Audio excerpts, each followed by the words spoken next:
اما بعد فاعوذ باللہ من الشیطان الرجیم بسم اللہ الرحمن الرحیم قال اللہ تبارک و تعالی فی القرآن المجید والفرقان الحمید کل نفس ذائقۃ الموت صدق اللہ العلی العظیم وصدق رسولہ النبی الکریم ونحن علی ذلک لمن الشاہدین والشاکرین والحمد للہ رب العالمین۔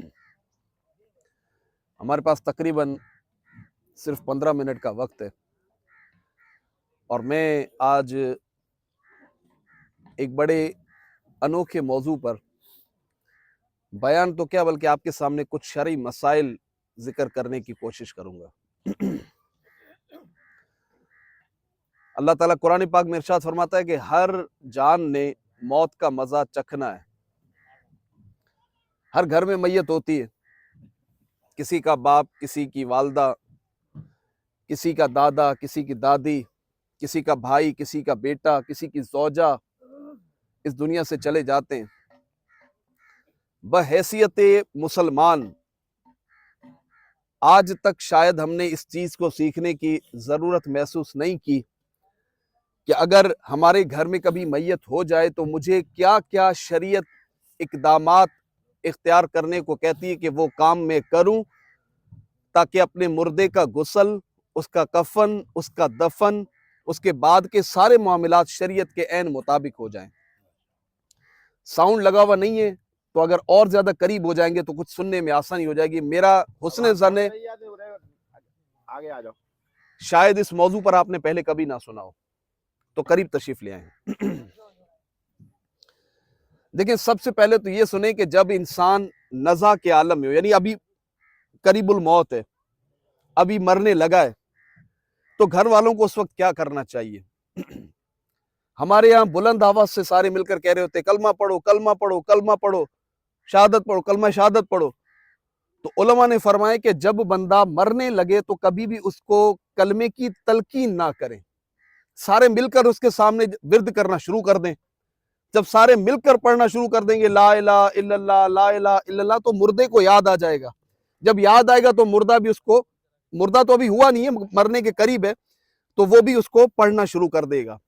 اور ایک مرتبہ اگر اس نے پڑھ لیا تو اب آپ بس کر دیں، اب اس کو زیادہ بار بار تلقین نہ کریں، کیونکہ وہ ایک بڑی سختی کے عالم میں ہوتا ہے۔ علماء فرماتے ہیں کہ جب بندہ اس دنیا سے جا رہا ہوتا ہے، موت کے ہر جھٹکے کے وقت اتنی تکلیف ہو رہی ہوتی ہے گویا تلوار کے 1000 وار اس کے جسم کے اوپر کیے جا رہے ہیں۔ اتنی سخت تکلیف میں اس کو بار بار کسی چیز کی تلقین نہیں کرنی چاہیے۔ اس نے اگر کلمہ پڑھ لیا اس پر بس کر دیں، اور اگر کلمہ پڑھنے کے بعد اس نے پھر کوئی گفتگو کر لی تو پھر اس کو کلمہ پڑھوائے۔ وجہ یہ کہ حضور علیہ الصلوۃ والسلام کا فرمان ہے کہ جس شخص کا آخری کلام کلمہ ہو وہ جنت میں داخل ہو جائے گا۔ جس کا کلمے پر اختتام ہو، جس کی زندگی کا اختتام کلمے کے اوپر لا الہ الا اللہ پر ہو جائے، اللہ تعالیٰ اس پر رحم کرتے اس کو جنت میں داخل کر دیتا ہے۔ تو جب اس نے کلمہ پڑھ لیا تو اب موقوف کریں۔ اب اگر اس کی روح نکل چکی ہے تو گھر والوں میں سے سب سے پہلے وہ شخص کہ جو بردبار ہو، تحمل مزاج ہو، وہ اس کے ہاتھ بالکل سیدھے کر دے، ہاتھ سیدھے کر دے، پاؤں آپس میں ملا لے۔ اگر منہ کھلا ہوا ہو تو منہ کو پٹی کے ذریعے سے بند کر دے، ورنہ ایسے بند ہوتا تو ویسے بند کرے، ورنہ پٹی وغیرہ لگا لے۔ آنکھوں پر ہاتھ پھیرتے ہوئے آنکھیں بند کرے اور پڑھے بسم اللہ و باللہ وعلی ملت رسول اللہ۔ یہ پڑھے یا بسم اللہ وعلی ملت رسول اللہ، دونوں طرح کے اقوال موجود ہیں۔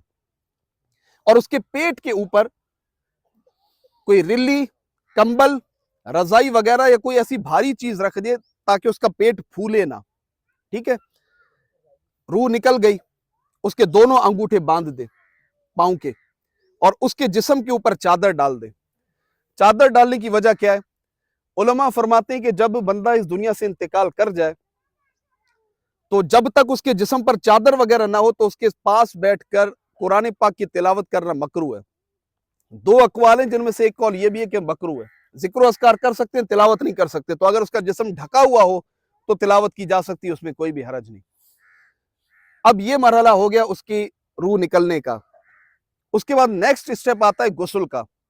ہمارے یہاں عام طور پر گاؤں دیہات کے لوگ بڑے پریشان ہوتے ہیں، اب وہ فلاں مولوی صاحب کو پکڑو، فلاں امام صاحب کو پکڑو، فلانی سے رابطہ کرو، فلاں سے رابطہ کرو، کیا کرنا ہے؟ غسل دینا ہے۔ ارے بھائی، غسل کوئی اتنا بڑا کوئی معمہ تھوڑی ہے۔